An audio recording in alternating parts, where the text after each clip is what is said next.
why don't we go ahead, because we are a little bit on a timeline, and sometimes ladies have calendar conflicts. So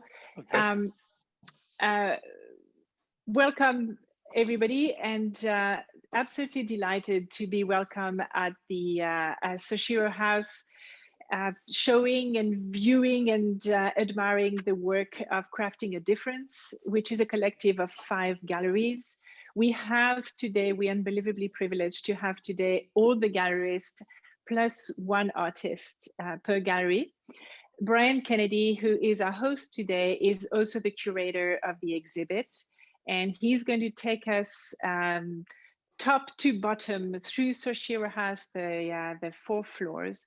We also have Shiro, who is the owner and the founder of this extraordinary space, who will join us also during the conversation. A little bit of housekeeping while we are going up and down the steps, so the stairs, the floors, I guess. We will switch the view to a gallery and an artist while Brian and Peter are going to the next floor. So hopefully I will get it right, and we'll see everybody, but I'll just beg for forgiveness in advance if I don't. So Brian, please take us through this, and thank you so much. Okay, welcome everybody to this tour. As Isabelle was saying, it's quite a complex building because it's over 4 floors, and each floor has 2 or 3 rooms. So it's a bit of a whistle-stop tour, but as I think Isabelle has already shared with you, there's a 3D walkthrough you can look at, and there's pictures already uploaded, so you can look at all of those. So you can re-follow this at your own leisure later on.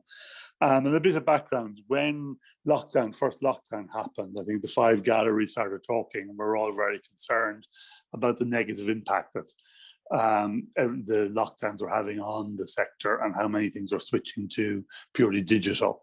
So we really wanted to sort of come together and form an exhibition that we knew may never open to the public, but we felt even by putting it on in reality and then portraying it digitally, it had a kind of a bigger impact. And then we were lucky enough to form a wonderful partnership with Shiro of SoShiro. And Shiro, as a patron of the arts and champion of diversity and inclusiveness, SoShiro has supported us in hosting both the exhibitions to date. The positive message of collaboration and cultural exchange are very much part of the gallery's agenda. And Shiro, like us, felt that action would send a positive message to artists and collectors. We wanted to let people know that contemporary crafts is a thriving sector for the collector and been made all the more relevant during these times. And this cooperation has led to over 70 artists, over 200 pieces of work across 200 square meters, making this by far the biggest contemporary craft exhibition on in London at the moment. My challenge as a curator was to build an exhibition that reflected the concerns of the individual galleries, but creating threads and stories that united sometimes very diverse work. And at this stage, the last thing I want to say is I'd like to thank our 2 supporting partners, the Michelangelo Foundation and the Loewy Foundation, for not only their support of us, but their continued support for contemporary craft. So at the moment, we're in the top floor of the building, which is really set out like an apartment. And it was lovely to be able to look at setting these rooms up very much as lived-in spaces. And what I wanted to do was to try and have a grouping of work on this floor particularly that felt credible, that it felt like a collector would have put this together. So that there is a cohesiveness to this. And some of the other floors, they're separate threads, but this one is very much wanted it to be believable. We're now looking at, you looked first there at the last work by Boden and Gugelsberg. You're now looking at next piece is a piece built from shells by young London artist Emma Witter, who works always with sort of bones and pieces that are of objects left over in the food industry. So all of these came from a fish restaurant in London. And then she built this sort of thing. So I love its throwback to that kind of Gothic folly sort of shell house. And now on the wall, we have a wonderful installation by Rosa Nguyen, who is an artist with Marco from madeinbritaly. And actually, Rosa is the artist you'll be meeting first when I'm going down the stairs. And this is a wonderful installation piece of ceramics, glass, and actual found material. And I really like the idea of this almost three-dimensional wallpaper in this space. I also like the fact of putting together an installation like this in a space that's very domestic, because often we see things like this in a gallery, but don't have the chance to see it in a lived environment. On the other wall, then, we also have another installation, but this time by Catherine Swales, a weaver, and this is a woven landscape installation across 6 panels. And I think it's really nice, again, to have this very minimalist version of nature after a more maximalist version. In front of that, we have a really beautiful sculpture piece by an artist first time ever at Collect. And he's Simon Gager, and he shows with Cavaliero Finn. Also on that space, you have a beautiful small piece of work by Annie Turner. These 2 little ceramic baskets she's famous for. And then a beautiful pair of columns by Joe Taylor, ceramic artist who works with Vessel Gallery. And then the last piece we'll look Brian, at. Yes? Sorry, the piece on the left of Annie, is it metal or is it ceramic? Yes, metal. No, this is metal. This is metal? Yeah, metal. Okay, thank you. Painted metal. And then the last piece we'll look at on the wall is a basket by Kazuto Takaido, which is a Vessel Gallery and a jagged art gallery artist. And we're seeing several of his pieces throughout the building.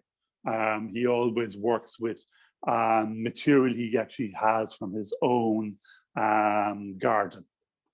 Then in the front room, we have some more pieces on the wall by Rosa Nguyen, some drawings and 3 pieces on the fireplace. Then a group of colorful ceramics by Mimi Young, a Korean artist based in London. Really like that group of color. And it was really lovely to work with the color of the furniture in this room as well. So it really feels like a united presentation. On the table, which is a pot table by Shiro, is a beautiful sculpture by Tessa Eastman. And again, Tessa has more pieces showing downstairs. And above it, a pair of beautiful mobiles in timber by Juliet and Jamie Gutch, which are really nice, elegant pieces. And across the wall, then we have a beautiful ceramic piece here by Lucas Ferreira, and another beautiful ceramic piece there by a Chinese artist, Mr. Su, which are sheets of china, of porcelain, mimicking paper. Yeah, let's stay on this one for a little while because it's so incredible, and I know that it will be enjoyed. It's incredibly delicate. And yes, and that is, he puts them onto an old kiln brick from one of the old factory kilns. So he kind of wants it to be about almost like something new coming from something old that failed. So in a way, they're a symbol for the movement within China, I suppose, from an old time when everything was factory based. Mm-hmm. So we're going to move now out into the hallway and start our descent downstairs. There's a beautiful piece here, which is the first of many pieces you're going to see by a really exciting young English artist, Alice Walton. And there's more of her work downstairs. We'll talk about that. It's all in porcelain. And then in the hallway, you have a really nice mobile by Daniel Reynolds, which is in ceramic and glass. And I don't know if any of you were over at Collect last year, we did a very large mobile in Collect. And then on the wall, there's 3 beautiful watercolor drawings by Jackie Poncelet, who's originally known for her ceramics, and a very important figure in the 70s. And then we're very lucky to have 2 small little boxes containing very, very delicate bone china pieces by Jackie. She made these pieces over a 3-year period, And out of that sort of body of work, I'd say about 80% of it ended up in museum collections. And V&A has 8 pieces from this series in its collection, and there's some in New York, in MoMA, you know, so it's a really important body of work. So it's very nice to be able to show that with much later drawings by the same artist. Mm-hmm. We're Brian, now going to go, yeah. Sorry, before we go, I have a question from someone. Can you just remind us the piece of ceramic that's from China on the wall that looks like paper sheets? The paper, yes, that's Mr. Su Xianzong. Okay, we'll find it on. Yes, all of that will be in the Ting-Ying's website. Yeah. It will be on. Okay, so are we switching now? Yes, so you switch now, and I'll move downstairs, and then I'll take up the next show when you are below, when you're finished. So let me just go back to this, and now we are going to go to Rosa and Marco, whom I need to find on my screen. So here is Rosa, and let me, oh, yes. And I just need to find Marco.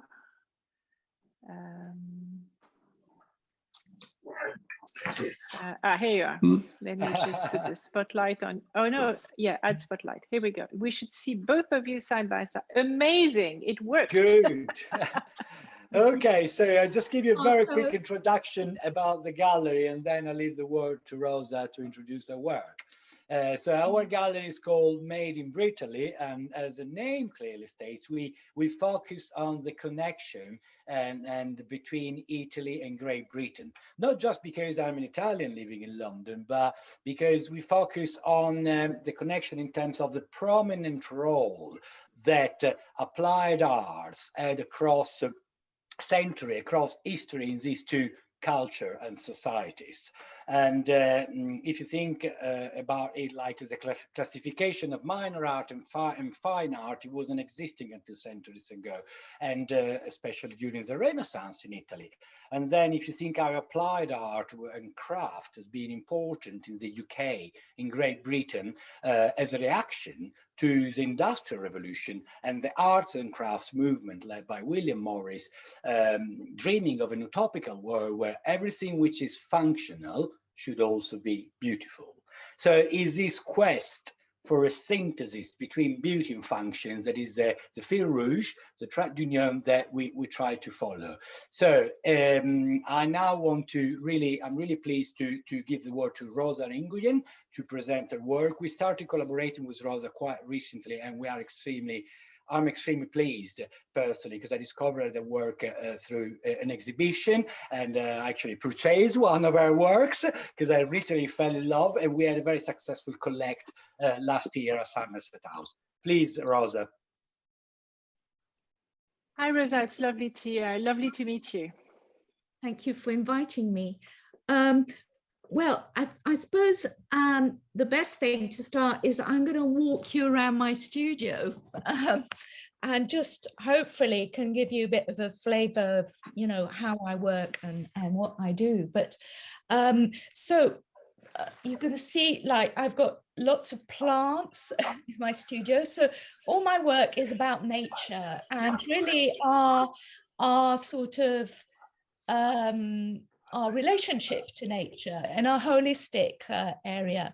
So I trained as a shiatsu therapist many years ago, and I studied traditional Chinese medicine. So all these ideas which are sort of rooted in Buddhist philosophy and Taoism and animism are really part of, you know, the sort of influences that the ingredients in my work. So I work with plants and natural materials, and I suppose the idea is very much about reincarnation. I like to reincarnate living things that have died, and yeah, sort of in sort of abstract ways and using clay and ceramics. I'm just going to walk around my studio. I also do lots of drawing. So my practice engages with lots of different practices, particularly sort of what I would call discrete art. So I've looked at ikebana. Japanese ikebana is very much something that I've worked with in the past, and gardening. And can you expand a little bit on the Japanese ikebana technique, please? Yes. So about nearly 20 years ago, I went to research flower arranging, which is Japanese ikebana, and it's actually, comes from a sort of Buddhist tradition, but 2,000 years old, where monks used to display flowers in temples. And I went to do a period of research. Actually, it was sponsored by the Crafts Council that did visits to Japan to research traditional and contemporary ikebana. And eventually I worked with one ikebana artist, and I made an installation. Sorry, Brian, I forgot to mute you. So I made my first collaborative installation with that artist. And that's where, the story of my involvement with plants and my work came about. So really a lot of my works, and in particular this piece that is in the exhibition, is a departure from that. And since then I sort of created these tableaus, or they're sort of really something that I consider like drawings on the wall, three-dimensional drawings.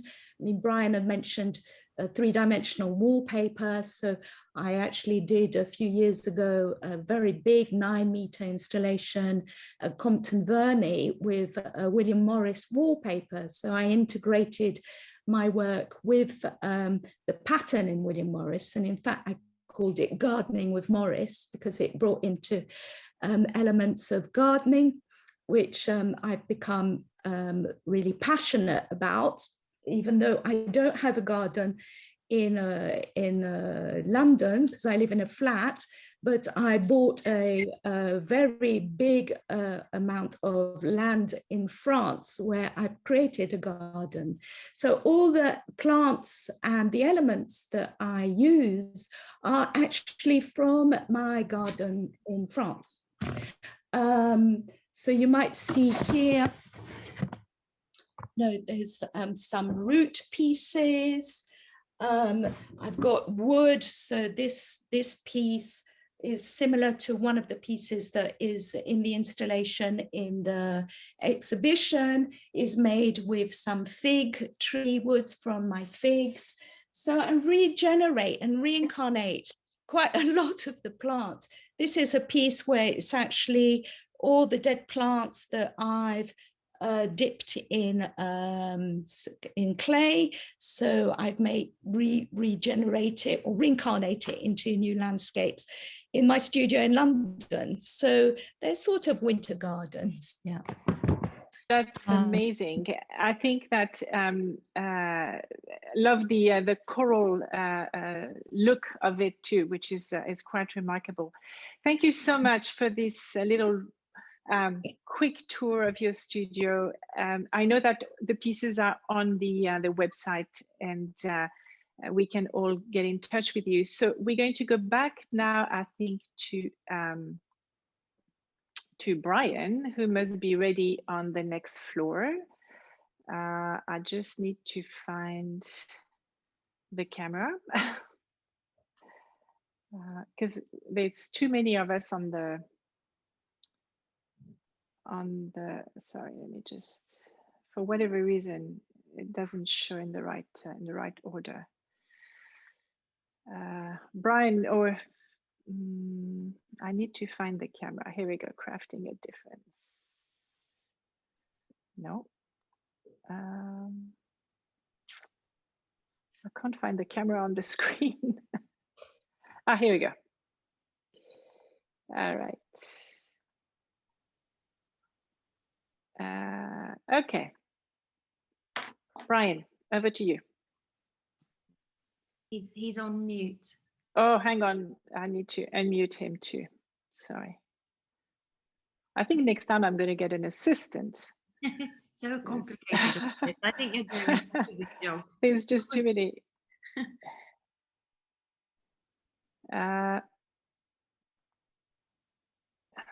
For whatever reason, I can't unmute you, Brian. You have to do it yourself. I'm sorry. The system says I have to ask you to do it. Tap to speak. So, okay. Here we go. Can you hear me now? Perfect. Okay. Yes, thank you. That's fine. These glitches make the thing all seem more real. So anyway, we're now in the kitchen. I always thought, like that song, you'll always find me in the kitchen at parties. So it was really nice to be able to actually put parts of the exhibition in an actual kitchen. And I think often people, when they're living with work, think of it as being something precious that you need to put in the best room or in a central space. So it's really nice within this environment to be able to focus on work in a sort of very different space than a normal white cube or the white box. We're now looking at the moment at Elliot Walker, really important glass artist represented by Vessel Gallery. And his work is often about these food tableaus or these still lives. So it's very appropriate to have them here. Really technical tour de forces. And then also here we have some more of Shiro's work from her collection, her Anu collection. And these are all tableware. So again, it's really nice to play with that functional, non-functional. Above the fireplace, you have two really beautiful pieces by Japanese artist living in London, Ikuko Wamoto. And these are old antique objects that she's collected from Japan and then created porcelain additions to them. So really nice, that sense of reinvention of something, which is very much like what Rosa was talking about, about bringing new life to things. And then there's these four wonderful salt and pepper cellars from Shiro again. Now looking at a lovely then set of abstract pieces by Nicholas Lees, which are carved porcelain bone china. And then we've got three or four pieces by Chris Day, and these are his strange fruit pieces. And Chris you'll be talking to after this. So it's really good for you to see his amazing work. And there's a larger piece in the other room, but really strong, really important new glass artist. And I'm sure you'll get a really interesting talk with him in a few moments. This is another glass artist, and this is Zhao Jinya, young Chinese glass artist who spent a year at the Royal College in London, 2 years at the Royal College in London, is now back in China again. These are beautiful, elegant, quiet pieces. Lovely piece on the wall of Emma Witter, who was made those big shell pieces upstairs, and these are small pieces made out of chicken foot bones. Then in the front room, we have a group of ceramics on a table. And again, it was really nice to play with this idea of a table as a landscape for a collection and to put together a range of works that sit comfortably together, even though they're very different. You've got sculptural work here by Alice Walton, two pieces by young English maker as well, Tessa Eastman, then some wonderful work by an Italian artist, Andrea Salvatore, who you're going to see a studio in a month's time or 2 months' time. And these are pieces that were made with a 3D printer, which he kind of stopped the drawing and the making by inserting these spheres. So it was almost a battle between the man and the machine. And beside that, another young Chinese artist who's now resident in Chicago, Su Shuyan, beautiful organic pieces of porcelain.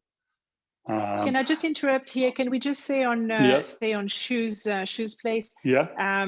Piece, ladies. Yesterday we were talking about paper clay, paper ceramic, paper clay.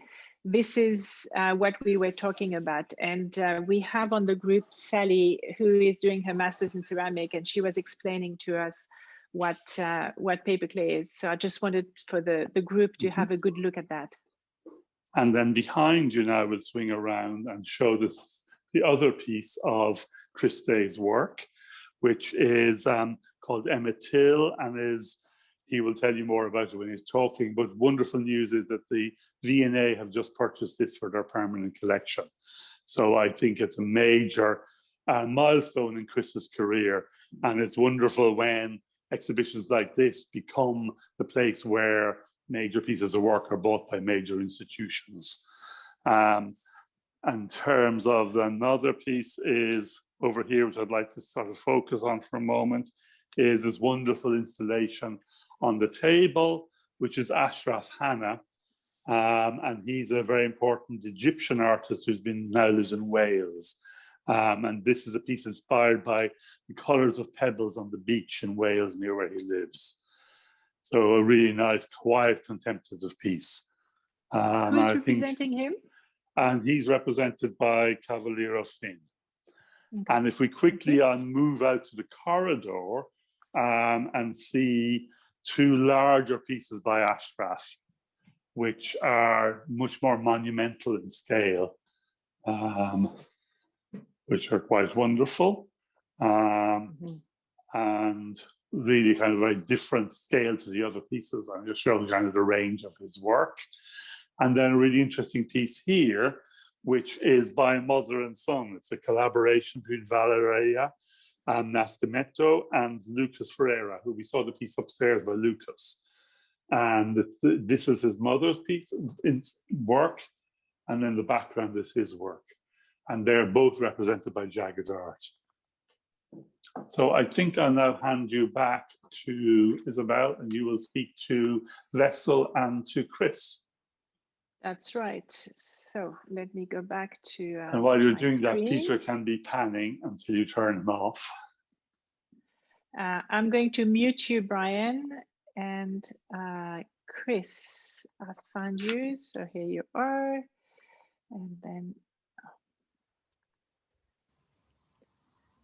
so while I'm looking for Angel, I apologize for that again. Hi, Chris. It's so nice to meet you.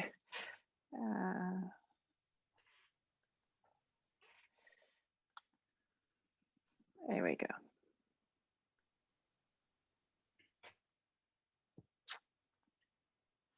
Yes, it works. Okay.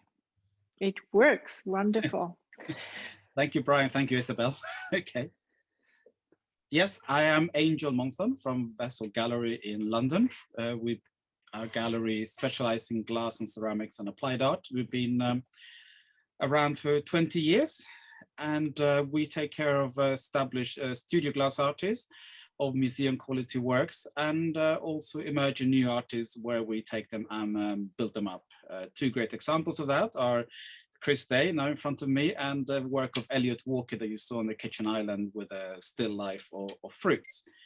Chris is a very interesting story. We met just nearly 2 years ago in 2019 at the British Glass Biennale, where I was judging, and he had a very powerful, strong entry that I awarded a special commendation, because he couldn't take part of the official prize because he was a student at that stage. And we stayed on in touch, and I suggested myself as his mentor and to help him along his journey, and all led to a wonderful solo show last summer during the pandemic. I'm in awe. I love Chris's work, and powerful work, very, very, very strong work. I love how he uses his techniques and materials from his previous career. Chris has a career as a heating and plumbing engineer, so he's used a lot of copper wire, the tubes and the fittings in his work, but also it makes sense because it draws reference to how the restriction of movement that you found with the slaves and the slave trade. But his work is highly personal and narrative, intending to discuss the treatment of Black people in America and Britain, and much of his research goes into the history of the slave trade and the civil rights movement. And yes, here we are at Crafting a Difference part 2? I'd love to, thank you, Angel. I'd love to hear from Chris the story of the piece that was just acquired. I mean, unfortunately, we won't be able to go through every single piece that's in the gallery, but since there's this big news, why don't we start there? Makes sense. Chris, do you want to tell us about that piece that was just acquired? Yeah, it's just been acquired, and I only found out today, really, and it's blown my socks off, really, because obviously the work, all my work is about aspects that have happened in history. So for it to be put into a museum, I'm overwhelmed, because my work's about a story, and the story's paramount, really. I want to take things that have happened in the past and put them in the public eye so we can have that discussion. And for me, I was university events that have happened in history, they always end up in books that are like buried and hidden away. So stories like Emmett Till and George Stinney. Sorry, your Wi-Fi is a little spotty, so we're missing a lot. Your Wi-Fi is quite spotty, so we are missing quite a bit of what you are saying. What is the story behind that piece particularly?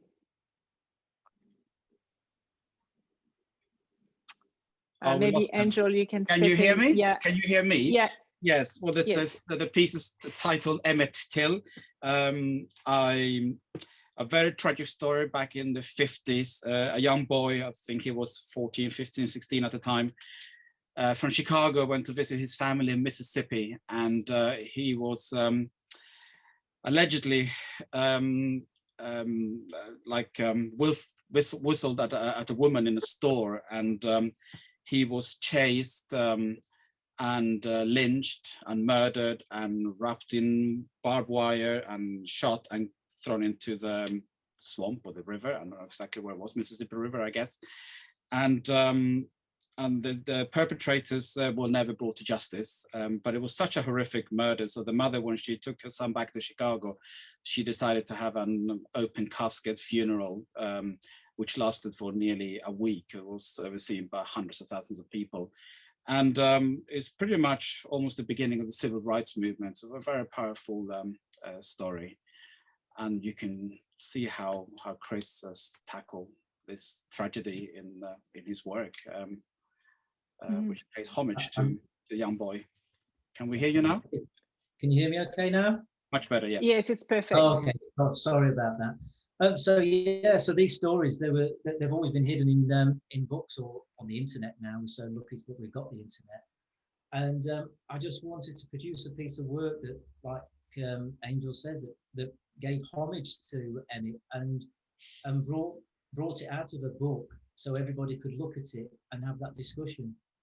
And it's a discussion that's hard to have sometimes, but through art, I've realized that you can start to break down them boundaries that, you know, people sometimes have talking about racism and aspects that have happened in history that have been brutal.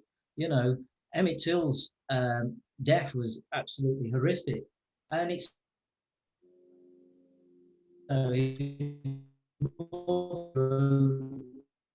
Chris, if you switch off your video, it's going to help with the sound. Angel, maybe he might have wanted to say that I'm afraid the murderers, that they were never brought to justice still to this day, and the case was brought to court, I guess. No, we can't hear you. Okay, no, it's not working. Researching him. This piece that I've got behind me, the bowl with the blood on it. I went to no. Oh no. Let me just. I think if you switch off your video, you can switch off your video, Chris, and we can carry on for a couple of minutes before we go back to Brian. Just switch off the video. Sometimes it helps. Okay.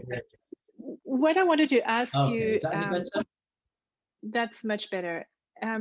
I'll just have one question. I know that you're referencing a lot of historical moments, but how much of your personal history and your personal experiences with racism is into these pieces, or are you just referencing histories and stories of other people?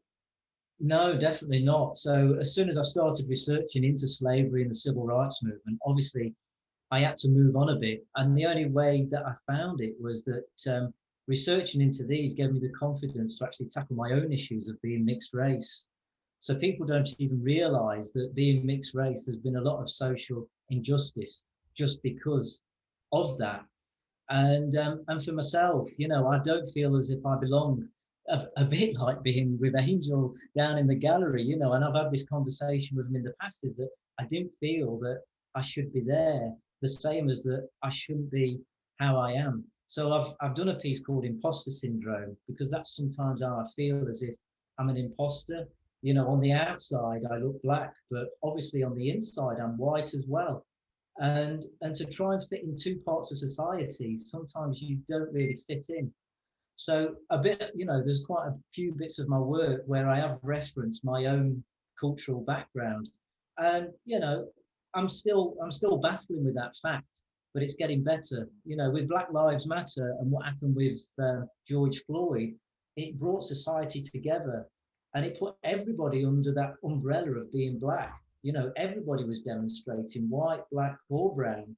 So it gave me that confidence of saying, yeah, I am black. You know, my roots are Jamaican, but I'd never really acknowledged that because I've got two sides of me. But as soon as George's deaths happened, then, you know, that black pride came out. And these stories that I do with George and Emmett Till and George Stinney, you know, they're all things that will end up in a history book or have ended up in a history book, and they just need to be. And I'm so privileged to get into the V&A. You know, that story now will be talked about when I'm gone. And that's what I'm so grateful for, is that something that's so horrific is going to be out there in the public domain. I think it's an amazing achievement, and I hope that it's helping you conquer that imposter syndrome that you've been experiencing, which is often experienced by artists, and certainly by artists of colors. Thank you so much. It's fabulous. We will go to the website and check the work. I am going to remove the spotlight and go to Brian when I can find him again.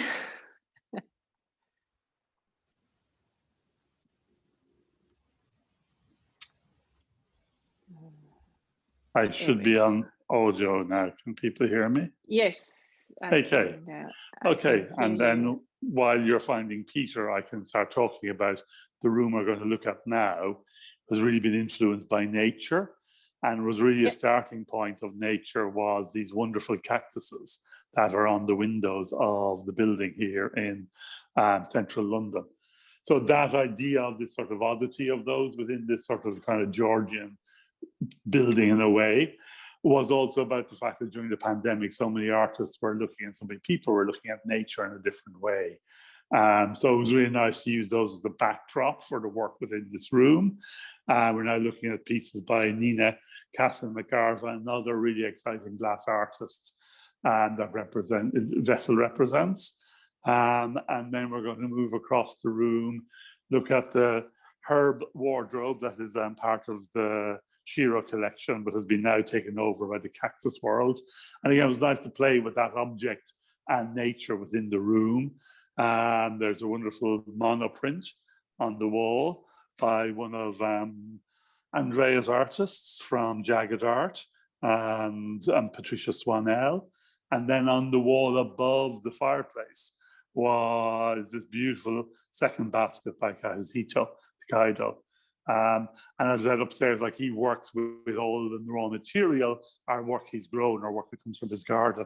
So I think it's really nice, that idea of, again, observing nature and working with nature in a time like this when we're all maybe feeling slightly isolated from things. And on the fireplace is the first of two pieces of work by Francis Priest, Scottish-based artist who we'll be talking to in a few moments. And these are all based, the patterns, these are based on a historic book of tile patterns. So I'm sure she'll tell you about that. And there's a larger piece in the back room. And then on the alcove here is a large piece by Japanese artist who you saw above the fireplace upstairs, Ikuko. And she did those pieces which were on the found antique timber objects. And this is one of her other pieces, which is this large leaf form. And again, another natural reference. And then on the wall here is another artist I want to show you who you'll be meeting later on, which is Thurle Wright. And Thurle Wright works in jagged art and works with paper. This piece is dictionary weave, it's called. It's pages from the Oxford English Dictionary and from A to C. So a really kind of interesting use of paper and recycling. And I think Andrea often talked about the gallery focusing on work that is transformed from one state to another by the artist. Something that may be thrown away becomes an important piece. These large pieces here on the floor are ceramic and by Hannah Townsend, really virtuoso large-scale pots. And then we're going to look at Helen O'Shea work, because Helen O'Shea is an artist represented by Peter Ting and Ting-Ying, and she is the artist we'll be talking to later on downstairs. And Helen works with recycling material. These are all made from plastic milk bottles recycled. And there's a wonderful shot here of the detail of the structure, which are all pinned together by dressmaking pins. And each scale of plastic is surrounded by some yarn or textile. So really interesting pieces, and Helen will be talking to you about that. Other glass artists, which is also in a way working with recycling, and this is Wayne Charmer, and these are works with float glass. So that is very much, float glass is what windows are made of. So he's working with a very industrial material, but in a very organic way. And then on these beautiful trays that also come from Shiro Collection, POC trays, are three pieces by Tessa Eastman, who you saw some work from upstairs as well. And again, it was just nice to play with a domestic kind of object and an object within it. And then in the next two rooms were very much dictated by the amazing wallpaper. So the wallpaper on the ceiling and the walls are was part of the room, and I had to then work with that rather than against it. So here's the second Thurle Wright piece, which is the Bible. So it's the Bible reconfigured. So it was Bible weave, and these are all pages from the Old Testament and put into this sort of organic, so our geometric weave. And I love putting it together with the other piece by Francis Priest. And this is Grammar of Ornament, India Series 2. And I just love the scale of this. I think it's probably one of the largest pieces Francis has made. And again, back to like the Emma Till piece by Chris being purchased by a museum. This again, I would class as a museum quality piece. You know, something that's really important in somebody's career and deserves that sort of museum home. And then on the wall, we've got two other works by Andrea Salvatore, who you saw upstairs with the three-dimensional printed pieces. And these are two earlier pieces. And I love just the decorative nature of these. He's using found ceramic vessels. This is a little sugar bowl with a lid. And then these star forms that are slip cast. So again, really interesting. Ceramic practice that is actually based probably on a more industrial practice rather than a studio practice. Wonderful other piece of glass here by Frederick Nielsen. And I think it's really interesting. He's a young Swedish artist, really important. But what's wonderful about this work is that it is blown glass, but then it is sprayed with car paint. And Frederick says that he likes sometimes to disguise all the work that goes into a piece, and it becomes about the sculptural form. So he's not precious about the material, but he's sort of engaging with it as a way of making a fluid form. Other fluid forms here that are really beautiful are this pair of ceramic vessels by Babs Hannon, a really important Dutch ceramicist, who makes these in flat form and then builds them. And I think they've got a really beautiful organic nature and a beautiful pooling of glaze. And we're going to move from those then up to a paper piece by George Sarsale, who's from Argentina. And I just really love the way that piece particularly looks like it's the paper on the wall has been chopped up and reformed. And then we're briefly going to go into the back room, which is dominated by an amazing chandelier. And this chandelier was done by Venzini and Chen, a young couple based in London. He's from Taiwan, she's Italian. And this piece was made specifically for the room. And it was like a kind of a constellation above the table. And then the landscape on the table beneath it is in contrast to its whiteness, all in blacks. And we've got a range of work in both glass and ceramics here. Mimi Young's very colorful pieces were upstairs. Wonderful piece by Vanessa Hodge. Piece in the back is by a young Danish artist, Morten Kilkard. Beautiful two pieces by Lee Reeves, who I think is a really important English artist. And I love the way he's using that sort of Venetian technique, but in a very dark, mysterious sort of way. Very large piece in the back by Tessa Eastman. And then three interesting pieces by a young artist, Catalina Caliendo, who's American, but now living in the UK and is just finishing in the Royal College. And these are hand-built with tiny little elements of clay, repetitive action, kind of creating a form. So that is this floor. And now we're going to hand you back to Isabelle, who's going to introduce two gallery artists and two gallerists. And I will then rejoin you in the last floor for the third element of the show. Thank you so much, Brian. So we are now going to talk to Thurle Wright, whom I amazingly found first time, and to Andrea, who represents you here.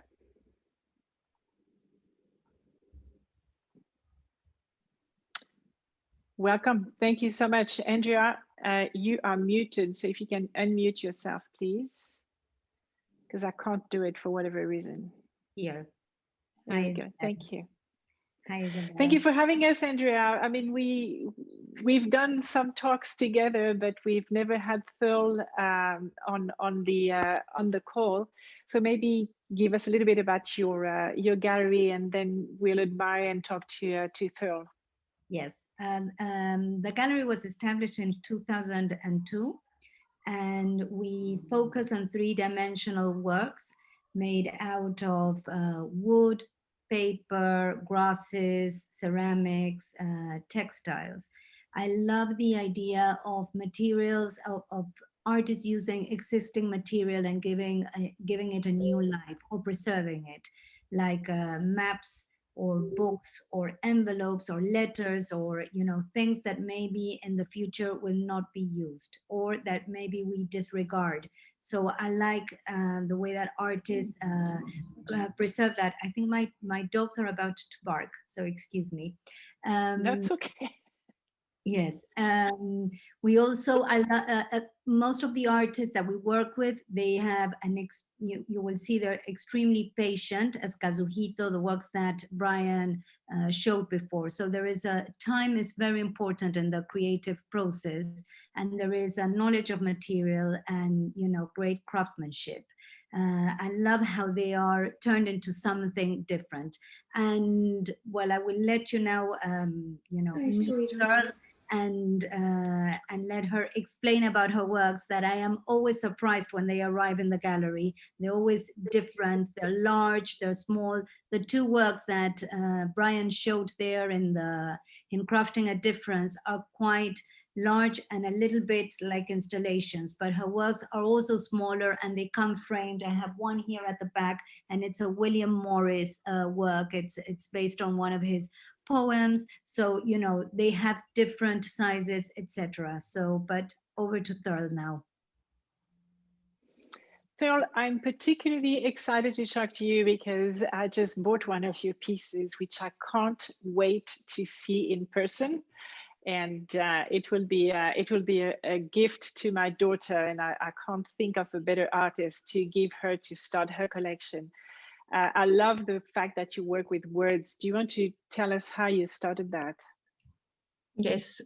Firstly, Andrea told me, and I'm really honoured that you have got one of my works. But yeah, I think I went to 10 schools as a child, and then I became a language teacher. So language has always been a really important part of who I am. And when I went to art school much later on, I sort of thought that I would start painting and, you know, doing much more creative things. And I found that actually what was inside me and what was really important to me were words and language. So that's where it comes from, basically. So what's interesting is that, I mean, do you draw on your cultural roots? I mean, your cultural roots are quite mixed, aren't they? I mean, they're quite diverse, I would say. I think maybe there's, maybe not specifically, but there is that sort of sense of being other. So I grew up in Zimbabwe, and all the books that we read were English books, just because there was no printing there. So my we were fed sort of Enid Blyton and very English books, which became sort of mysterious to us. I didn't know what a hedgehog was, or, you know, lots of these things. So I think that language became, you know, and the stories became more magical than they might have been if they weren't. And then I lived in Australia from when I was about 15, I think. And again, so then I was, although they both English speaking, being completely other, and maybe retreating into books a little bit. And I went to a fairly vicious girls' boarding school. So I think there was that element of just, you know, finding solace in words. And I did English literature and I loved it. Then I did literature at university and I studied and taught English and French and German. So I think, and lived in France, and I remember being really, really bemused and frightened by the fact that I thought I could speak a language, and then going there and feeling like a complete child and feeling completely unprotected because I couldn't speak. I couldn't speak in the way I spoke English. And so I think, yeah, all those experiences, and then coming to England as well and going to an English university and being other here, have really affected me. Yeah. Mm-hmm. So the I could be wrong, but I believe that the dictionary is an ongoing project. Is that correct? Yes, I think dictionary is a sort of symbol really for what, you know, we have this very systemized way of you know, as a language teacher, you know, there's a structure and you have to learn that structure, you have to learn that system. So and things like dictionaries and encyclopedias and even the Bible, it's a way of ordering and sorting that we have. And I just find it quite fascinating to think, I'm going to reorder this and I'm going to look at the gaps and look what's between the lines and behind. And I think that textile things comes from almost trying to sort of pull the lines out and twist them and reform them and, you know, point people to the fact that this is just a system that is man-made and fallible and flexible. And, you know, I have a book written by Francis Bacon at the moment, you know, very heavy, weighty tome. And if we read it now, it was written in 16 something, it's hilarious, you know. And I, you know, I often sort of wonder if when we look back at our dictionaries and our weighty tomes, you know, in 100 or 200 years, even if the dictionary will exist, I don't know. So that's why the dictionary has become this really interesting thing to work with. Are you going to do more letters? You've done A to C. Are you going to do more letters? Yeah, definitely. Yeah, no, there's lots. I have ideas of weaving cloak out of the dictionary, you know, playing with the dictionary in all sorts of ways.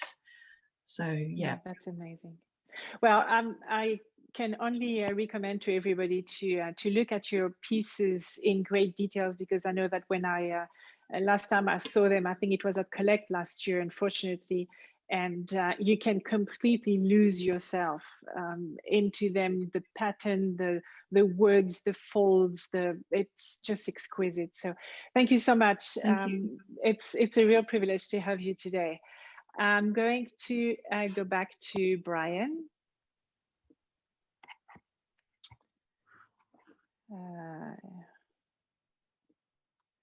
Where is this going to be?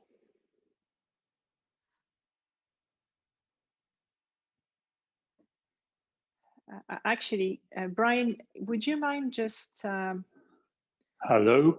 You're going to go on to making some noise. Yes, I'm making noise, but you're going to go on to Francis Priest and to Cavaliero Finn now. Oh, I am. Okay. Oh, directly. Yes. Sorry, my apologies. That's no, it's okay. That's fine. And then back to me. Okay, so I did find Juliana, and let me just look for Frances. For whatever reason, my system has decided not to show me everybody. You often see them. Say again? If she speaks, Frances. Sorry, I'll say something. Hello. Even if you click on the little grid. I know, but I am on the grid, and I can't.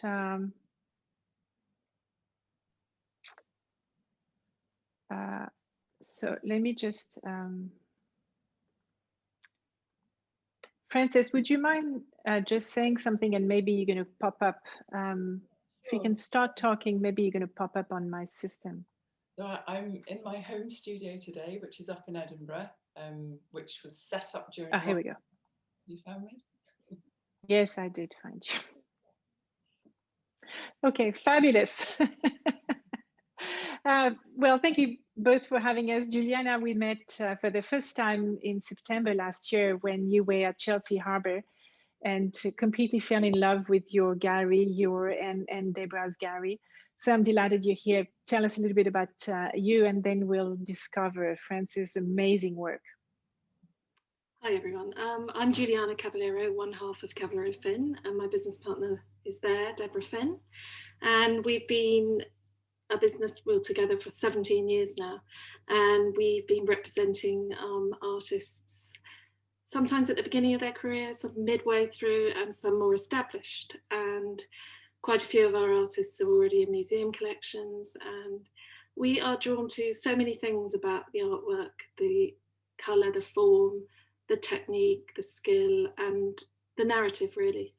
And we first came across Frances' work in 2018 when she was showing with Craft Scotland at Collect, and we were blown away by her piece. I mean, first of all, you just see the colour, and it is incredible. So it just jumps out. Sometimes it jumps out of a lot of kind of monotone. Then we couldn't get over how she made them, because it's kind of mysterious, a little bit mysterious.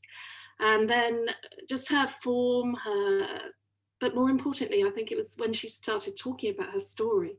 And it's a bit like Chris and Thurle.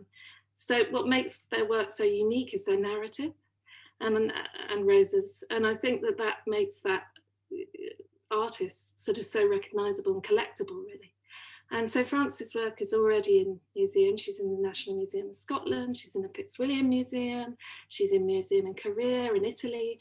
And we are delighted to be showing her new pieces that she's made specially for Collect, which you might have seen above the fireplace, the little collection.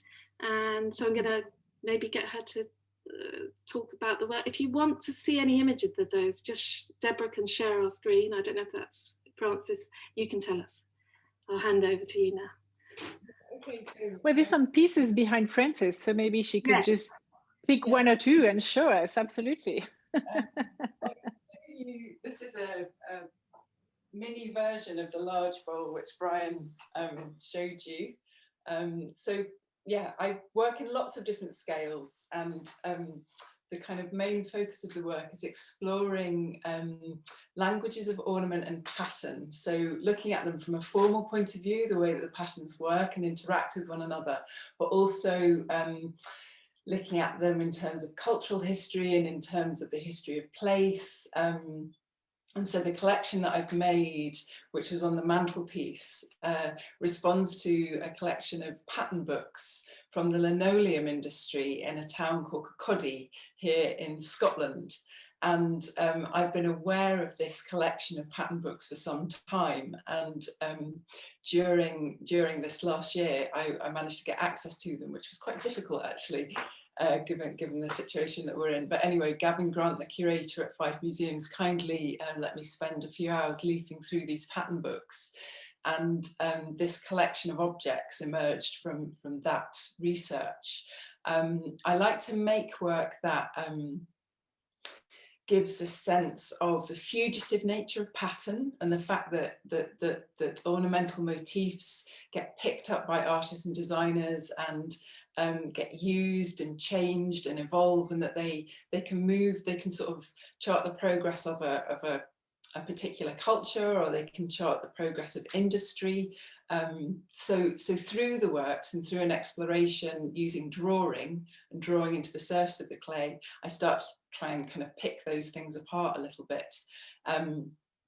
Working in collections is really important to me because it invites the viewer to become a part of the work. So with that little collection of pieces on the mantelpiece, they kind of get finished by the viewer because you can choose how you display them. You can create conversations between those objects and the other pieces that you might have in your collection. So bringing those motifs out of the pattern books and onto somebody's mantelpiece sort of moves the story forward and evolves that conversation, evolves the languages of ornament. So when I look at your pieces, I have to say, I see particularly with the tonality of the bowl that you have in hand, and which is a little bit the same color combination as the very large one at SoShiro. What I see there, maybe it's going to look bizarre to you, sound bizarre to you, but I see the Scottish countryside.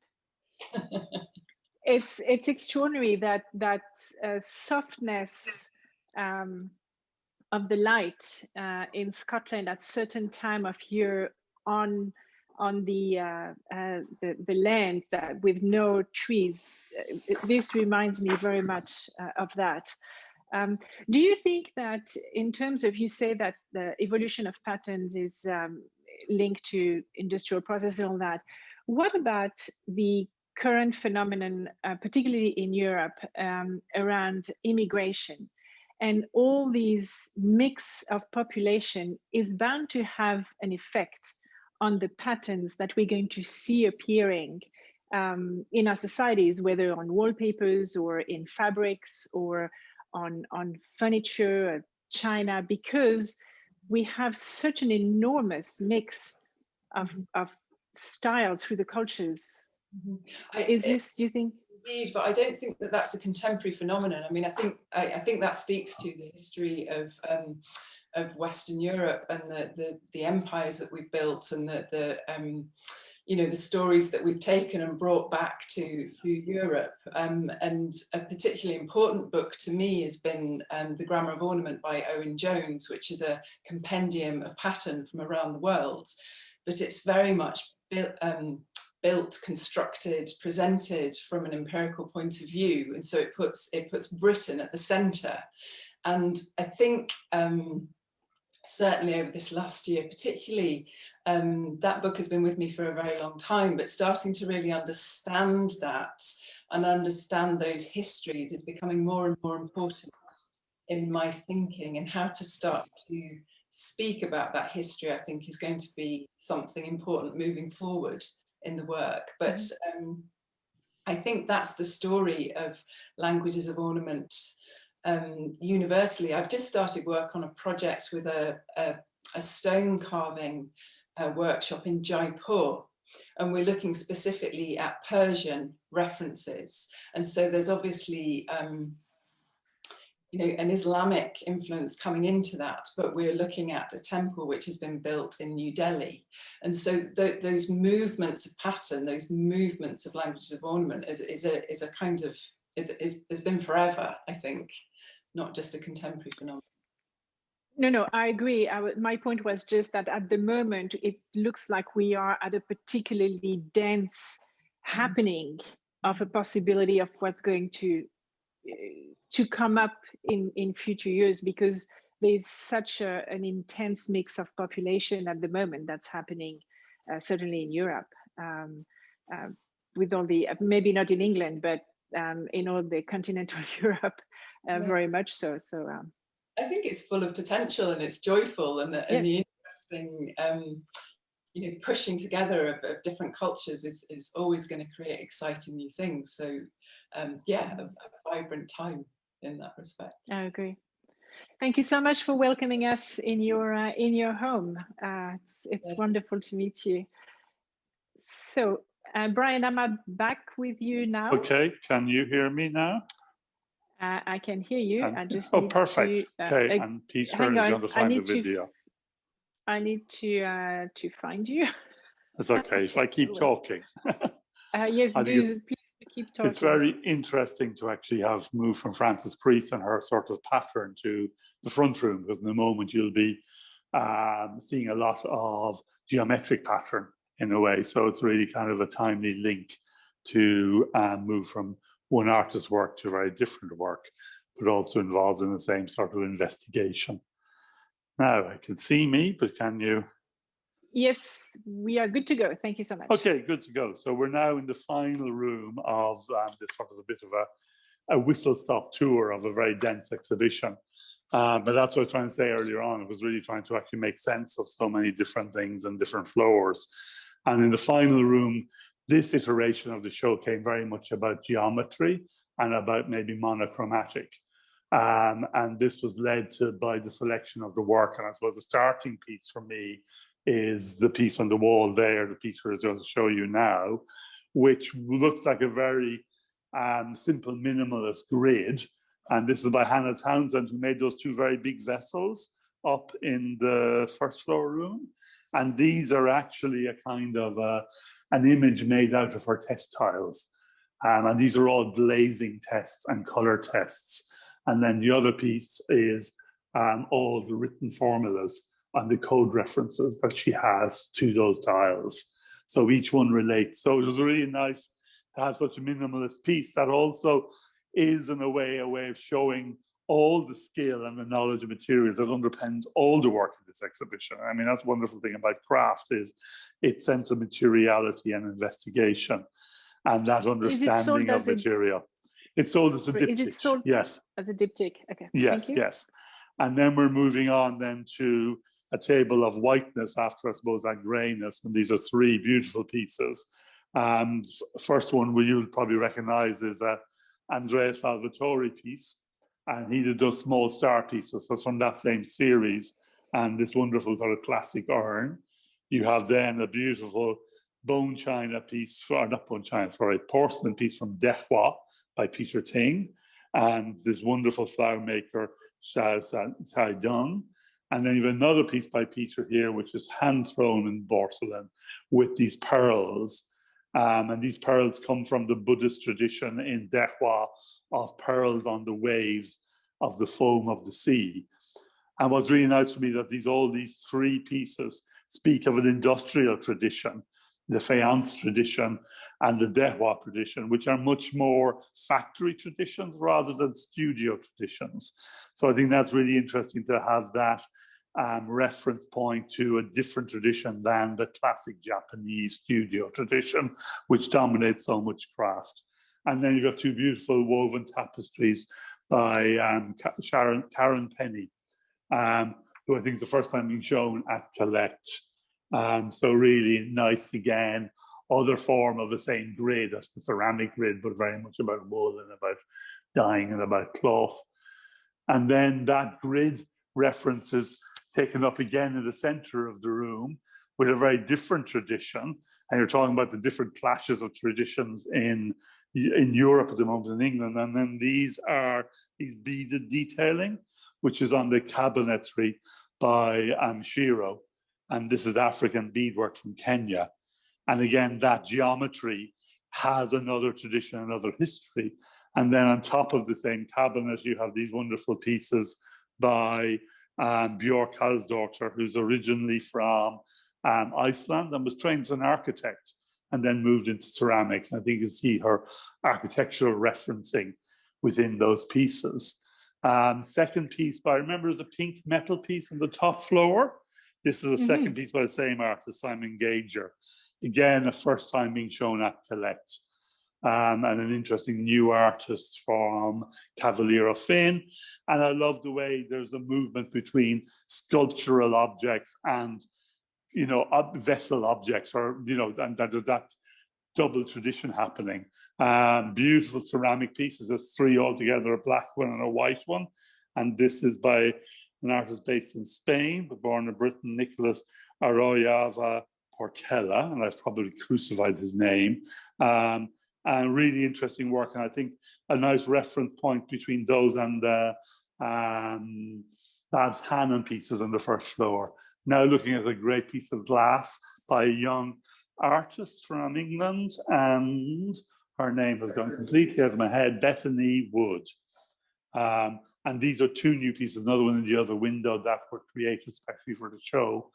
And in daytime, it's really magical because the transparency against the translucency, you know, is really, really nice in these works, especially when they're against the light.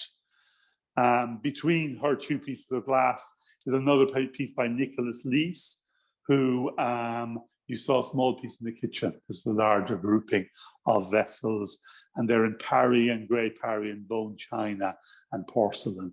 So different clays being used by him in a very engineered way. And I think that's what's really nice about his work, and where it references back to some pieces like the pieces that we saw earlier on by Bjork, you know, where you've got that engineered interest rather than maybe a more free-form interest.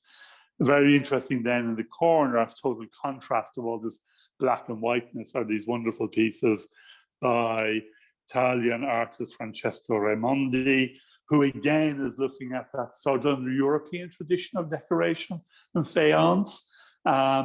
And I think it's really nice. I think for so long, the craft world has been dominated by an Eastern and Japanese tradition, rather than, again, a more industrial and factory tradition, which is equally as old, if not older, and really interesting to see that.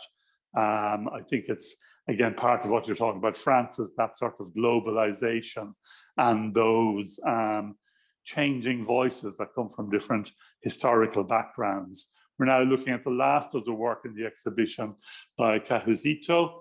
They were the big basket pieces above the fireplace. These are much smaller pieces by the same artist on wooden base, twigs, and paper. And then two pieces of framed pieces by the same artist, which have gold leaf. So very much, again, I talked about Europe in the corner. I'm not talking about Japan. So again, there are just very different voices within this exhibition. You know, in this country, in this room, we have things referencing Africa, Europe, Asia. And I think that's what's exciting about, I suppose, the globalness of contemporary craft. Another textile piece here by Abigail Booth, and these are all using natural dyes as color forms. So it's like patchwork, but it's kind of reinventing patchwork in a way into a more abstract concept. And then her partner, Max Bainbridge, they work as Forest and Found is the name of their, in a way, collective. And these are two turned wooden bowls in sycamore, one in burnt sycamore and the other in burnished. And very minimalist, elegant pieces.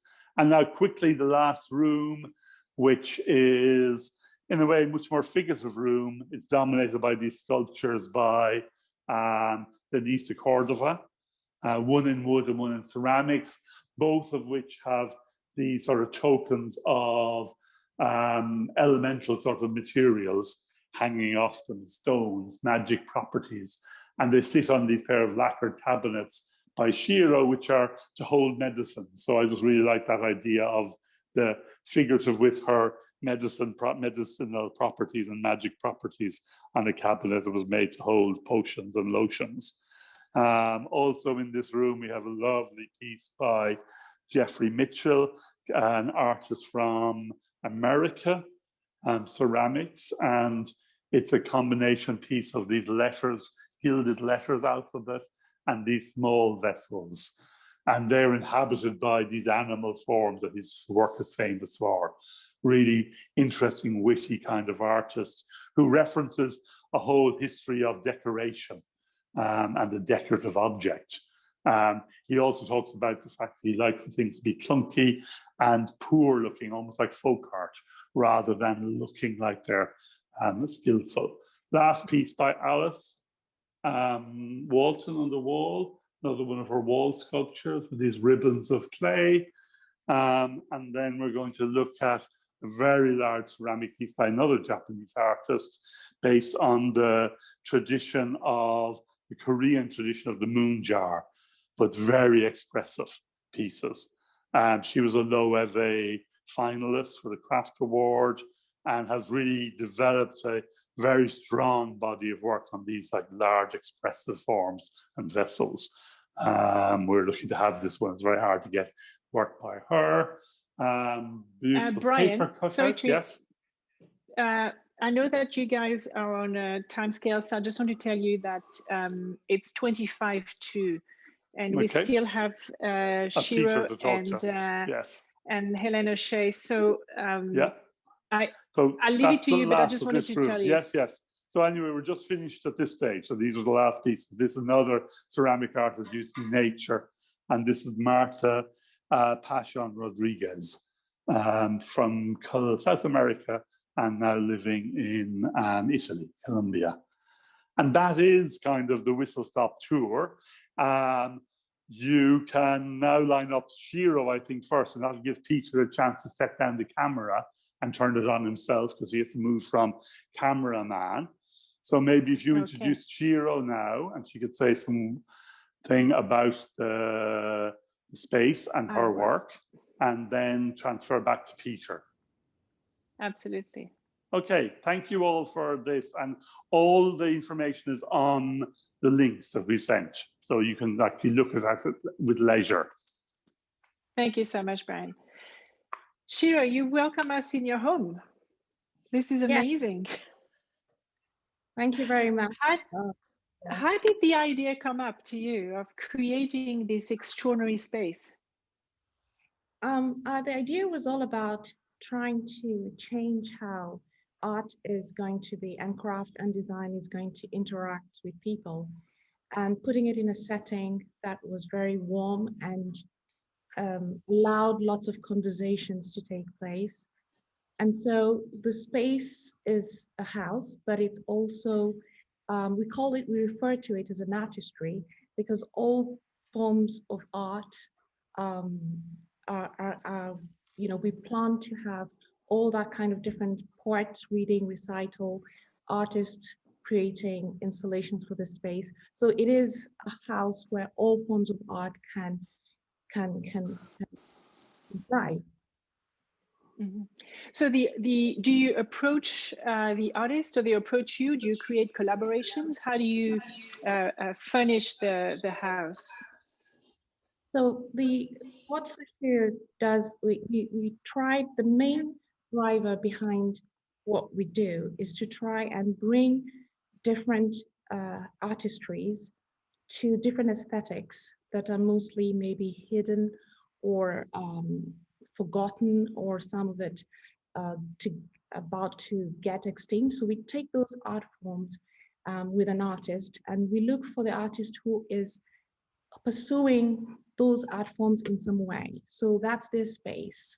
That's what they that's what they live for. And so we find them, and we see how we can transpose their art onto contemporary lifestyle objects. So it gives them a new context, a new function, rather than just being an artifact or something that it gives them new purpose. For example, the Japanese artist who has done the carving on the medicine cabinet that Brian just showed you there, what really drew us to him was when he mentioned that he has a piece that is in the British Museum, and he said to me during one of our conversations that I just don't want my work in museums. I want my work in people's homes. I want my work in contemporary spaces, which will encourage my fellow Ainu craftsmen to take up the craft. As they can see, it has been repurposed, and we can continue to tell the story of their heritage. I think it's such an important thing. I mean, now that craft has become so thought after in this art form, there is a real danger that it's going to move out of the daily life of people. And that would be a real tragedy for me, because it creates, again, a separation between those who can afford it and those who can't. And it should be in everyone's home. And I love the fact that you created the tableware, which is totally functional. And, you know, let's use beautiful things to do mundane acts of daily life. I mean, there's no reason why we shouldn't. Thank you so much for that. I'd love to go to Peter and Helen. We will definitely come to SoShiro House when we visit London. You can count us in. Thank you. Thank you. Thank you so much. Peter and Helen. So Peter, can I ask you to unmute yourself? I have unmuted myself. And I'm afraid I have to do this bit holding my camera, so forgive me if it's slightly steady. So hello, everybody. I'm going to start. I'm going to put the spotlight on Helen, and then I will put the spotlight. Oh, okay. So I've got the spotlight on you. Let me find Helen, who was here a minute ago. Here we go. Here we are. Amazing. Hi, Helen. Peter, take it away. Hi, everybody. I won't spend too much time talking about the gallery. I think you could read all about it on the website. But what's interesting for a lot of people who may not know this, that I am trained as a ceramicist, and I can throw, I could turn clay, I could hand build, and I love this whole process of making. And I think that underpins my whole belief in craft of every dimensions of glass, of jewelry, of metalwork.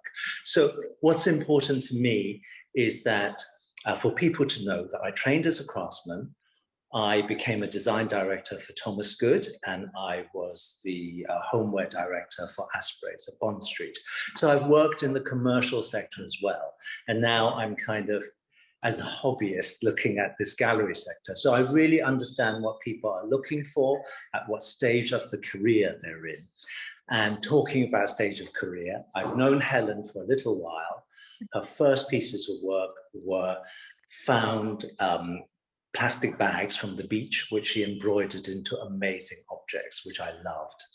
And now she is making amazing things. And I will turn the camera around to show that. And I'll let Helen talk about her work, which is really important. Fabulous. Thank you. Sorry. Hello, everybody. Hi, Helen. Hi. I'm at the moment I'm working with milk bottles, and I determined to, and there's some pieces there that Peter's got the camera on, the bivalve and filament, and I use plastic waste. It's all waste plastic. I have trained as a textile artist, and when I went to do my MA, which I have only just finished just last month, and for that I looked at waste material and I focused on waste plastic, and I interact with it with my textile sensibilities. And this piece here, you can kind of maybe recognize the milk bottles. These pieces are found plastic that are found at the beach, but the actual bottle structure is a schools I get it from, as a kind of that they use in their canteen, and they save bottles for me. So I don't know, do you want to ask something specific? Tell us. Shall I step in a bit? Yeah. Yes, please do. So I think what is really incredible about Helen's work, and so you can watch Helen blush as I sing her praises. I think what is really amazing for me is that Helen has, what has Helen got? She has is her second career. She started her first career as, can you hear and see? Yes, yes, yes. Okay, great. She started her first career as a chef. And then she moved that through her stage of life, and she went and did a course in textiles, which she absolutely loved. That's the passion in her life. Very much like Chris Day, who had a first career and moved on to a passion career. And I think what is wonderful about her is that she has brought with her the experience of life, and the whole idea of making something from milk bottles or scavenged from the seaside is just incredibly amazing thought and idea. But then you move on to hand cutting each of these scales, and I don't know whether you could see, I think you can see the textiles, the fine textiles edging everything. And then again, what I love the most is the hidden interior of pins, of this really sharp, sharp, sharp interior, which belies the most beautiful exterior that we have out here. So I think that's how I got to know Helen, through the scales, through the plastic. And Helen, if I've missed anything out, apologies. And if you want to fill in any details, please do so. Yeah, that's beautiful, Peter. I suppose one thing I forgot all about my career as a chef. What I actually make the way I cook, you know, the way that you try something on, or you taste a sauce and you think it needs more salt. And that's how I make. I look at it, I see what I like, what it needs. Does it need more of this or more of that? And so that's what I do in the studio every day. And I love playing with the material. I spend a lot of time making bits of jewelry, which I actually don't have now, but I make rings and just fun. And from those small pieces, it would inspire me for a larger piece then, you know, and it just different experiments and stuff.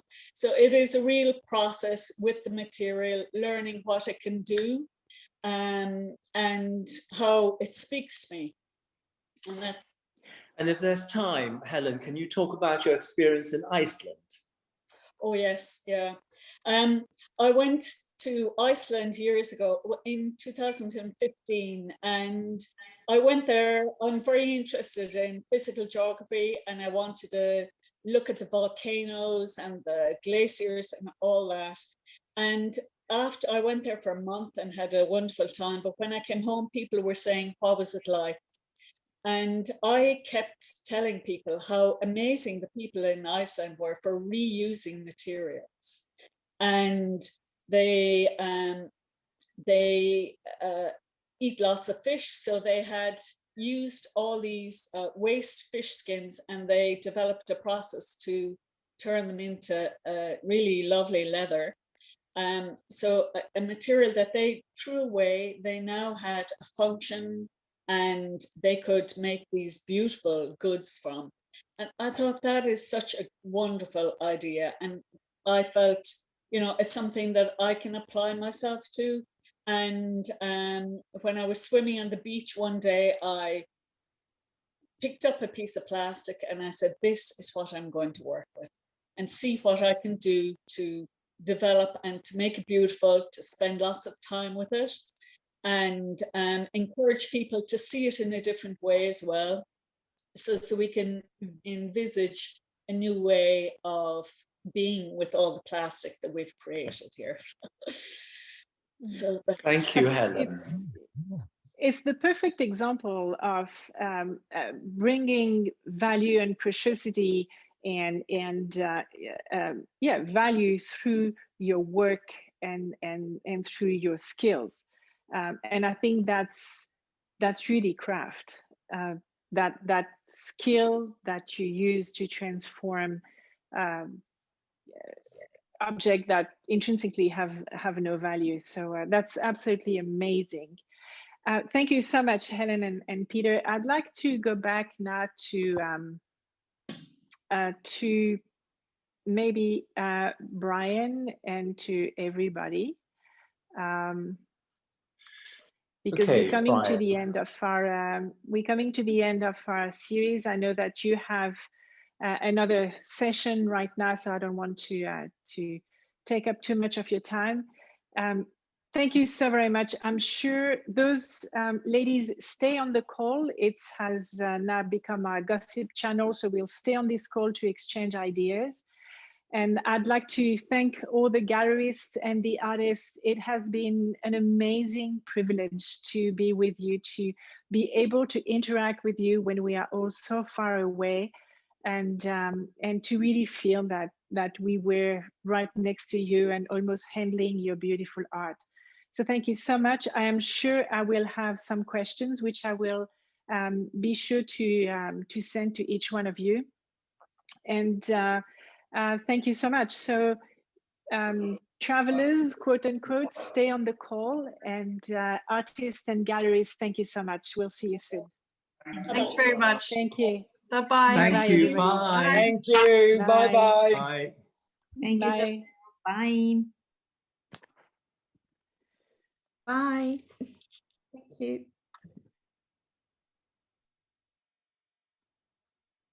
So how many of us left? I'm not sure.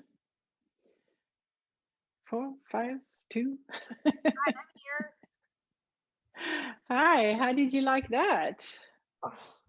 I thought Frances Priest sparkled with joy and enthusiasm. I'm just here looking at her website, and she's got the Quest Scholarship, and her work is exquisite. Yeah. I want one of her pieces. So her collection of 5 pieces, I think there are 3 sets of it. So each set is 5 pieces. These little pieces we saw on the top of the mantelpiece, those are very affordable. They absolutely delightful. I'm really thinking about them. And I like the work by Thurle. Is that how you say her name? Because I like words and stories. I think Thurle Wright was charming. Yeah. Thurle is amazing. Susan, what did you think? It's the first time we see you on the Gossip Channel, Susan. I know. I've been hiding. Oh, I loved it. I wish I was there so I could see it up close and personal. So I love all. So, which one really caught your attention, caught your eye? I like the paper. I like the paper, the Thurle, and the Priest. I liked that as well. I made a couple of notes. The stuff that drew me in, but I really was drawn to the works on paper, and some of the other stuff I love. The glass. I mean, I love all of it. The glass work. I appreciate all of it. So, but it's fabulous. I just kept feeling like I wanted to be so close and see it in person. So you should know that Susan came with me to London a couple of years ago. We did London Craft Week together. Yeah. And, we were in London for what, 5 days? I think it rained solid for 5 days, except one afternoon. It didn't stop us. We went east, west, north, south. We did it all. Went all over, and it was amazing. I would love to do that again. So. Sally Ann, you must have been in heaven there. There was so much ceramic there for you. So much. I mean, I've been to collect every single year since it started. And this was just, it was like being there. It was just incredible. I mean, the ceramics, I've just never seen so many ceramics in home settings, interior design settings. It's wonderful. Absolutely wonderful. Yeah. Carrie, have you picked up any artists that you're going to approach for Crafted Vancouver? Oh, wow. I mean, it's just like being a kid in a candy store, isn't it? Amazing. I really loved listening to Chris Day and his incredible work. Look into him more, but just really, really interesting what he's doing. Yeah. That's so you know, he's 50 and he's been a plumber. I mean, they tell you an AC engineer, he's a plumber, and he only graduated 2 years ago and now he's in the VNA. I mean, that is probably meant to be an artist always and just never got there. But what an inspiring story. He's just amazing. Yeah. So, and Alex, did you find any piece you're going to put in your client's home? Oh, you're on mute. We can't hear you. Hi, sorry. They may not make it that far. I just adore that the small porcelain piece on the wall that looks like paper. Oh yeah. You know, the love that. like a millefeuille kind of. Oh, just I don't know why. I just adore that. Yeah. I don't remember that. What does it look like? I asked you who the artist was. Oh yes. Oh, that's amazing. Driftwood. Oh, I just love. I don't know who the artist is. Yeah, the artist is Mr. Su, and he's represented by Peter Ting. I'll get you the name. Okay. Sally-Ann, you must remember seeing the work last year at Collect. Yes. It is the most unbelievable thing. And what is unbelievable is that that thing travels. Really? And you wonder, and you wonder how they pack it. I asked Peter once, and he said, "Oh no, we have our ways, and it goes back and forth." And it must. you know, is it incredibly fragile, or I mean, bone china is quite durable, so maybe it is not as fragile as it looks. But it's paper thin. So it really is paper thin. If you just touch the edge, you'll chip it, but it's part of the life of the piece. Wow. The other thing that's how the artist. I'm sorry. No, go ahead. The big white urn with the stars. I just adored that too. I thought that was fabulous. Yeah. So we are going to Andrea's. So the one with all the stars, the 3D printed with the pink balls in it. This is Andrea Salvatori. We're going to his studio during the Italy trip. And I cannot wait. When's that? It's in March. It's in 2 weeks, March 19th to 21st. Oh my goodness, you're brave. Wow. It's a Friday, Saturday, Sunday. Come. It's another virtual trip. It's a virtual trip. Okay. Yeah. Yeah. Silly me. I was getting and going. So. Oh dear. I know. Okay. There must have been a reason why I didn't sign up for that. But anyway, yeah. That sounds bad. I love that though. I just thought it was so classic but modern at the same time. Loved it. So it's we're going there in March, and he's unbelievable, and his place is just like I don't know. I mean, I if you like plain and clean spaces, you're going to have an anxiety attack. It's so full. Oh wow. Well, I'll look into that. Yeah. Yeah. So he's represented by Marco Venturi, who represents who was Teresa Nguyen, who was the first artist who takes pieces from her garden and makes clay and dips them in clay. And Marco is also taking us for our members' drinks in March. We are going to just outside Faenza, to the Villa, I forgot the name. And there we're going to meet another one of his artists who is a ceramicist. She's a woman, and she does the Faenza faience. So the painting on the ceramic and then the glaze and other glaze. So these are our upcoming studio. And it's all through Marco Venturi. So it will be nice to connect with him again. But that was quite something. So I have a stronger affinity, and I know her better with Andrea Harari, who represents Thurle Wright. do you remember these kind of baskets that were hanging over the fireplace and all that? So this is an incredible artist, Kazuhito. He grows, he has a garden in the Midlands, I think he is, and he grows the reeds, the branches and everything. And then he takes these reeds, and every reed you've seen to make that basket is wrapped in linen to start with. And then he creates that pattern, and it's not a weave the pattern in the terms of up, down, up, down. It's putting it together and then tying the knot with the linen and then creating this shape. I mean, the amount of time it must take him to do that. And he also had these little, they were these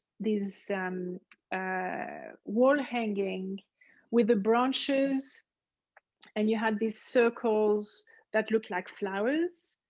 And so the flower itself is made of wood, and then he takes, I don't think it is paper, I think it's blades of grass, because the ones I saw last year was blades of grass that he dries, and then he puts every blade of grass to create that volume. And behind some of it, there's a gold leaf detail.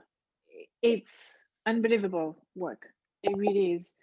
And Andrea has a lot of artists like that. We're having tea with Andrea on Sunday, and with an artist, Charlotte Oates, who does paper cuttings. And yes, Sally-Ann, you'll know her also through her ceramic work. I'll send you the link. I interviewed Andrea, maybe some of you were on the call a few months ago, and her work is incredible. She does a tea set with 300 pieces and displays it in this castle on a table that's, I don't know, 50-yard long or whatever. And she also creates the tablecloth.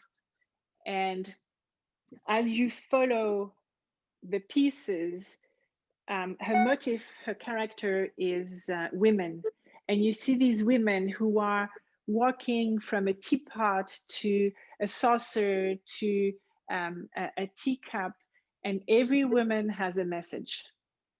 Oh. Every woman has a different message and tells a different story. It's an extraordinary piece of work. So we'll meet again with Andrea. I'd love to know where these people get the idea. I mean, when he thinks of a blade of grass, you think, is it a driven thing, artistic thing? I just find that so fascinating. Where does that inspiration come from? You know, that just working with whatever you've got, like the recycled milk bottles and things. I just think that's so brilliant. You know, so inspiring, really.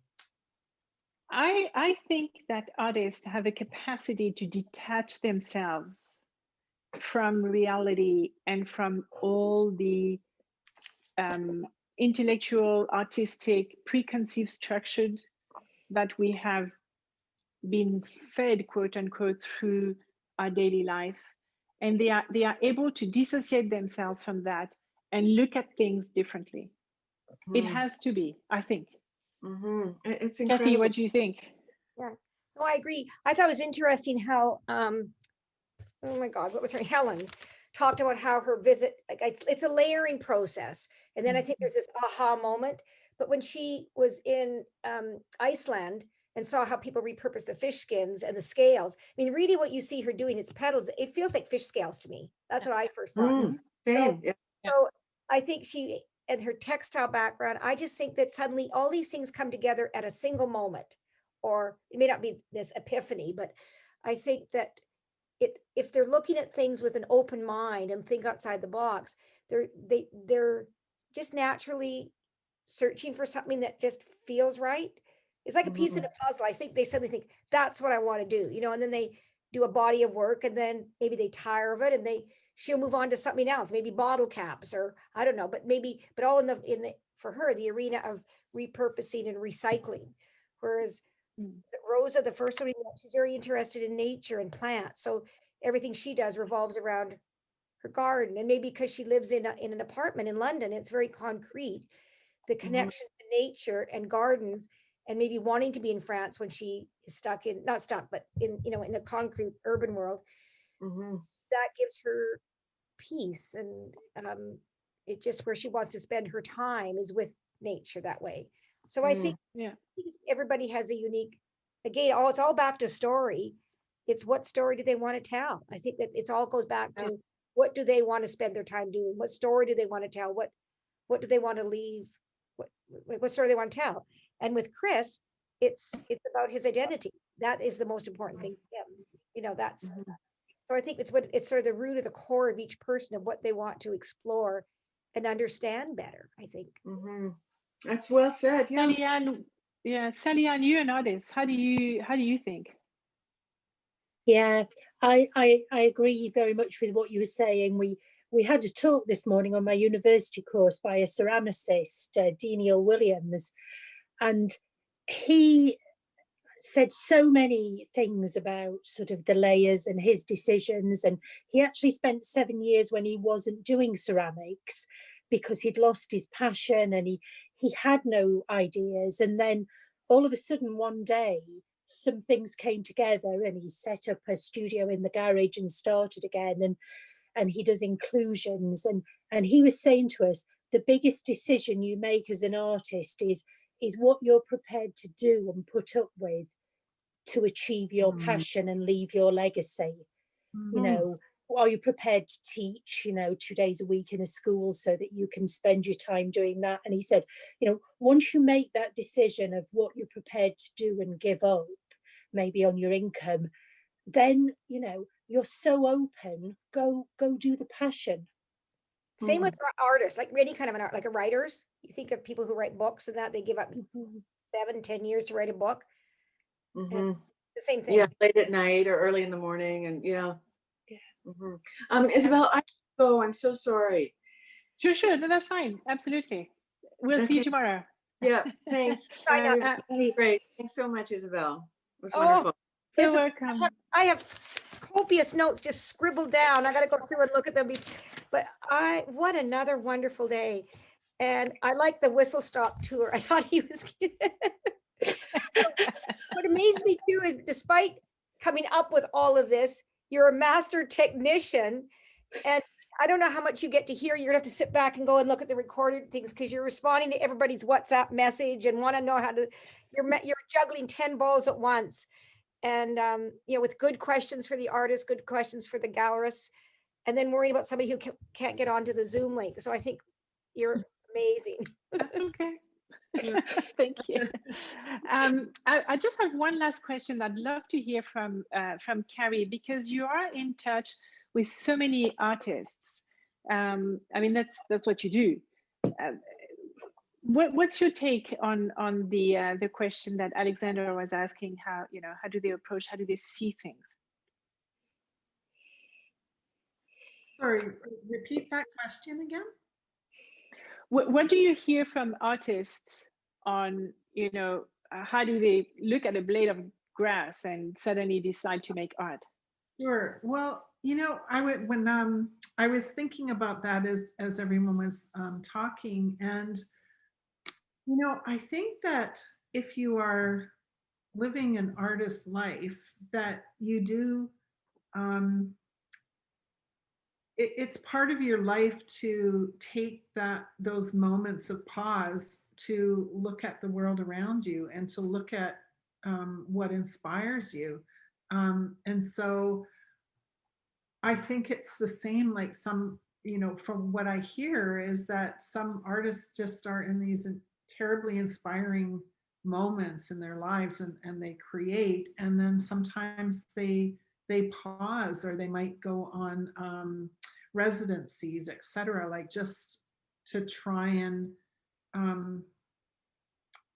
keep going forward with their skills, developing their skills. I mean, that might be different for say a fine art, a painter, than a craft focused. I'm interested maybe to hear if that's a good difference between those. With craft, it seems like you're, those tactile skills are the more you do, the more an expert you become. That's a good point. Well, good. Well, ladies, go have some lunch or dinner. I don't know, wherever you are, or breakfast maybe. Thank you. And I'll see you tomorrow. I will send a note tonight with all the links for tomorrow. And tomorrow we only have one link because it's all under my control. So there's only one link for the whole day. You log on and then you don't get off until we're all done. Okay. Thanks, Isabelle. Thanks so much. Thank you. Thank you. Bye. Bye. Bye.